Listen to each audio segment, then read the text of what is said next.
So as we begin, let's look over our master guide. The formatting might look a little different on your document, but it's the same ideas. I'm going to walk through everything in this document so you feel clear about these rules as you begin. Okay, so the first thing you need to do is to get masterful in your understanding of the boundaries rules, the punctuation rules, okay? So these are really simple. And if you just write them down and then reference them over and over again, you'll be in great shape. Yes, you have this document, but the weakest ink is better than the strongest memory. Okay? So what do I mean by that? I mean, you not just reading this document, but putting this down, basically as I've written here, but in your own hand, in your own penmanship. I think that that's the most powerful way to solidify this knowledge for you, okay? So please do that. Please have a notebook. Please take notes yourself and don't just sit back, relax, and enjoy the show. It's not much of a show, but it is all very useful information. Hopefully you can use this to your advantage so long as you're very active while you're working through this course. Pencil in hand or pen in hand, notebook open, working, okay? Not just watching. Okay, so the first thing we're going to discuss is what I call punctuation equivalencies. What do I mean by that? There are some punctuation elements which may be stylistically different, but amount to the same thing on this test, okay? So yes, a semicolon is a little bit different than a period in the wide world of writing. And that is a little different than a comma plus one of these single syllable or monosyllabic conjunctions. However, on this test, they are functionally equivalent. Why? Well, because if they each separate two full sentences, then we can't be asked to choose between them based on vibes, okay? Is it a full sentence or is it not? Okay? These are equivalent. What that means is if you've got an answer that says semicolon and another answer that says period and everything else is the same, cross them off. They're both wrong. Okay, that's the power of equivalencies. It simplifies your thinking. It gives you more time to work on other questions. Okay? Another equivalency, a single long dash is equal to a colon. I specify that because two long dashes work like a pair and they do something slightly different. But the rule for both of these is they require a full sentence first. Do not be one of the many students I've talked to who can't remember this rule. If I ask a student, what does a colon do? They'll say it sets up a list. It can set up a list. However, it doesn't need to set up a list. What it needs is a full sentence first, okay? You could have a list afterwards. You could have a single word afterwards. You could have a whole nother sentence afterwards. The rule is you need a full sentence first. What comes after is typically an explanation, an elaboration, some sort of clarification, but that's not something that they can really be testing you on in a really perfectly shall we say, black and white way. They can't be testing you on that in a way that is so perfectly objective. So that's not usually a part of the question. The question is, do we have a full sentence first? That's what we care about. Okay, one long dash is equivalent to one colon. All right, the parenthetical markers, two long dashes work like a set of parentheses. Two commas work like a set of parentheses. However, we need to stress here, commas are extraordinarily flexible. Just because there are two commas does not mean that those two commas are working like a set of parentheses. They could be doing totally different things. They could be doing their own thing, separate and apart from each other within the same sentence, okay? Two long dashes are always a set of parentheses, okay? Two commas may be a set of parentheses. So just keep that in mind. Okay, now we have all the combinations of two clauses. Granted, many sentences have 3 or 4 clauses, or maybe more. However, if you understand how two clauses can be brought together with punctuation in every possible instance, then you've made it a long way to understanding how sentences work. Basically, aside from the structures we've seen here, you'll just see a bunch of commas, okay? So this is information that basically we've already covered, but we're now saying in a different way. The surprisingly long list of ways you can conjoin or bring together two independent clauses. A period, a semicolon, comma, fanboys. That's for, and, nor, but, or, yet. So, like we said. And then, as we mentioned, a colon and a long dash can both separate independent clauses. The important part is there's an independent clause first. What comes after is not usually important for our analysis. Okay? Then we have ways that you can add extra stuff after a full sentence. Independent clause, comma, dependent clause, or independent clause, colon, dependent clause, or long dash, right? So these are ways that you can separate the main clause from the dependent clause. The only way you can put stuff before an independent clause is with a comma, DC, comma, IC. Okay? That is every way that you can separate two clauses, basically. I mean, the other thing that we have here is a reiteration of our rules about parentheses, long dashes, and commas. You can have those in the middle of a sentence. Okay, so now we get into some punctuation rules. Subject-verb separation rule. Number one, do not separate a subject and a verb. If a subject and a verb are the main building blocks of a sentence, they should not be broken apart. If there is an entity taking an action, that is like the foundation of every sentence. Do not break those up, okay? You don't say the biologist, comma, studies plants, right? The biologist studies plants. The biologist is the subject and studies is the verb. Okay, the next thing is you can separate extra stuff. Who studied diligently is not part of this main sentence. Cecilia is going to crush the SAT, right? Okay, so just a bit of advice here. I want to be clear. You can use commas to separate names and descriptions. However, I'm putting this here so you don't feel crazy because, yes, we do this all the time. However, on the test, the vast majority of the time, what you're going to actually see is this. Biologist Steve McQueen studies plants. Okay? That's what you are going to see the majority of the time. Okay? So I'm going to put this back so that you can see that I am telling you, you can say a biologist studies plants or the biologist, commas or none, studied plants. But notice, you don't have to. It could be a biologist here.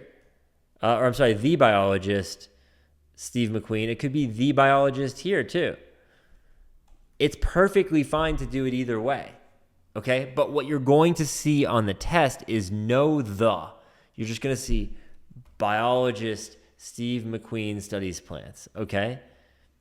Pattern 2 is what you're going to see over and over again. Pattern 1 is possible, but the test makers know that high school kids love commas, so they're going to make answers in which no commas is the correct answer. It would be wrong to put commas in pattern 2. Biologist studies plants, we don't speak that way. We say, the biologist studies plants or biologist Steve McQueen studies plants, right? Biologist is essentially describing Steve McQueen because there's no the or a in front of it. Okay? Certainly pattern 3 makes sense too. But I just wanted to be clear, pattern 2 is what you will see over and over again on the SAT. All right? Now, complex series or a complex list, this is how semicolons get used other than separating two full sentences. Here, you can see my semicolons here and here, separating set 1 from set 2, hot and cold, and set 3, USA, Mexico, and Canada. Okay? This is a little extra bonus. I have my colon after an independent clause. This example is very snarky. Here's a list of my favorite lists. That's a sentence. Then we have set 1, which is a list of 3, set 2, which is a list of 2, and set 3, which is a list of 3. The semicolon separates the sets, okay? Another example is I have a list of pizza, barbecue, and hot soup. but I am describing or elaborating on each item. Pizza is a guilty pleasure. Barbecue reminds me of summer. Hot soup warms me on a cold day. However, you'll notice that because I'm using commas after pizza and before my elaboration, after barbecue and before my elaboration, I'm using a semicolon to distinguish between those comma breaks and the larger breaks between pizza, barbecue, and hot soup. That's the complex list, okay? So you really, really want to be able to identify a full sentence, okay? And I know everyone thinks they can, but I'm going to say this all over this course, but use the phrase, hey, I've got to tell you something, guess what? Or, hey, I've really got to tell you something. Or just, guess what? If you spit something out after you say, guess what, and it sounds like a complete thought, it works, okay? Here's an example that people get messed up with. If I say, that is true, people get that it's a full sentence. But if I say, that happened, sometimes people will say that's not a full sentence. Words like this, that, these, they can be full sentences. So I can say, he walked. That's a sentence. Hey, guess what? He walked. Hey, guess what? This, imagine yourself pointing with a word like this or that. Hey, guess what? This is here. Guess what? This happened. That happened. Those are sentences. Anything that answers the question, hey, guess what? Hey, guess what? That happened. It's a full sentence. Hey, guess what? Run. Even that's a full sentence because we have the command, right? Run. It has an implied subject. You. Hey, guess what? Run. I'm talking to you. Okay? So it's not the case that you should think of a full sentence as a subject and a verb and an object because there are exceptions to those rules. You should do the hey, guess what test. Okay? Words like who, what, when, where, why, I call them sentence wreckers, and I like to spell it with a WH. Sentence, or the spell check changed that on me. Sentence wreckers, the WH is there to remind you what I'm talking about, these words, who, what, when, where, why. They're sentence wreckers. I know that's spelled wrong. That's intentional. It will remind you that it turns many things that would be independent clauses into dependent clauses. Okay, so the punctuation hierarchy strategy. Here's what I'm saying. Start with the strongest punctuation first. It doesn't mean it's likely to be right. It just means that it's the easiest to test. So check for periods and semicolons and comma fanboys. Then think about colons. Then think about long dashes. Then think about commas. Evaluate paired punctuation. So are there two commas? Maybe more importantly, are there two long dashes? Because if there are two long dashes, that's different than if there is one long dash, right? If there's one semicolon, check for a second one, right? Evaluate that stuff first. Commas should be the last thing you think about because they're the most flexible and require the most nuance. Okay. Don't use punctuation unless it's absolutely necessary. The test makers know that because you guys are reading hard stuff with lots of clauses and complexity, you're apt to adding commas just to take a beat, just to take a breath, okay? They know that, so they're going to leverage that kind of, that pattern of thought against you as a test taker. Don't break things up that don't need to be broken up. Don't do it just because you want to pause. Is there a good reason? Then put the punctuation. If there's not, don't. Don't just do it to take a little break. The preposition rule. Usually, we don't put commas next to prepositions. You saw, or perhaps you haven't seen, I think I might put it next. I'm going to do a video where I show you how to use prepositions to break down sentences. But don't put commas next to prepositions. If you don't know what prepositions are, they're the little words that connect ideas. They show, quote unquote, positional relationship. So that would be words like of, before, between. The little ones really matter. In, on, by, for, at. I think I'll put a little document in the set after this video explaining a full list of common prepositions. There's so many that I don't think I'll include all prepositions. Okay, so the preposition rule is, generally speaking, you don't put commas next to prepositions. Okay, prepositions connect things, commas separate things. There are exceptions to that rule, but generally you don't put commas next to prepositions, okay? I'm going to show you an example of that just to make this clear. This is a question for which you see commas next to prepositions, and you also see the normal thing of no commas next to prepositions, okay? So here's a comma. Oops. Here is a comma next to a preposition. The normal thing is no commas next to prepositions. Here's one next to it, a comma, preposition. The reason for that is we're really, if you read this sentence, John Hinson, Director of Language Revitalization at the Chickasaw Nation, Oklahoma. By the way, these two commas working like a set of parentheses. John Hinson helped.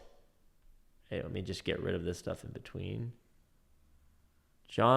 Hinson helped produce the world's first indigenous language instruction app, Chickasaw Basic, in 2009. Oops.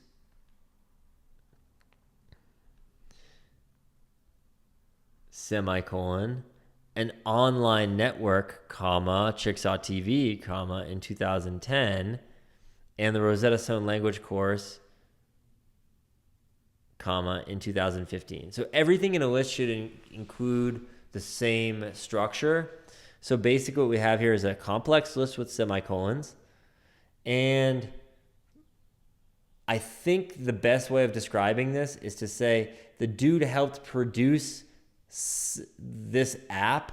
We describe its name, but we could say he did the app in 2009. So in other words, Chickasaw Basic is additional information.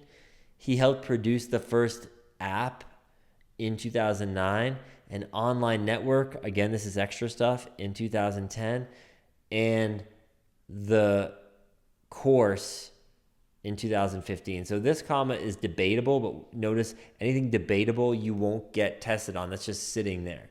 But just see why this is happening. The preposition and the comma are working together basically because the comma here and here are a set, right? So you can see commas with prepositions, but just notice here's one where there's no comma with the preposition. Here's another one with no comma, no comma, no comma. So the norm is not putting commas with the prepositions. However, sometimes you do. Those cases are rare, but sorry to get into the weeds with you here, but I think it was hopefully useful to see the exception to the rule, okay? So we're almost done with this set here. We have just a couple ways of this is just an example of showing you that we got independent clauses. You can't do a comma splice. Make sure that if you have one long dash, that this doesn't work because the scientist is not an independent clause. This does work because who won the Nobel Prize is extra info.